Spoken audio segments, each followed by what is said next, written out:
Social মিডিয়ায় অনেকে দিব্যি মনের আনন্দে প্রচার করছেন যে বৌদি কাদম্বরী দেবীর সাথে রবীন্দ্রনাথের নাকি কী সব প্রেম ঘটিত ব্যাপার ছিল এবং সেই কারণে কাদম্বরী দেবী সুইসাইড করেছিলেন। কিন্তু বন্ধু, একজন কবি কি শুধুই কবি? তার কি ক্ষুধা, তৃষ্ণা, যৌবন কিছু থাকবে না? তাছাড়া সেই কোন কালে কোন একটা পরিবারের কোণে ঠিক কী ঘটেছিল সেটা কি আজকের দিনে আর কেউ বলতে পারে? রবীন্দ্রনাথের এত বিশাল সাহিত্যকর্ম, শান্তিনিকেতন, শ্রীনিকেতন, নোবেল লাভ, এসব কিছুই আপনাদের চোখে পড়ল না?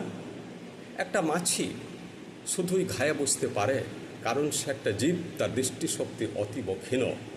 কিন্তু আপনি মানুষ, আপনার দুটো ডাগর ডাগর চোখ রয়েছে, তাহলে এই দৃষ্টিশক্তিকে এত আপনি সীমায়িত রাখছেন কেন? এত বড় কবিকে চিনুন, বুঝুন, তার রচনা সামগ্রী, তার সমগ্র পড়ুন, তাকে বুঝুন।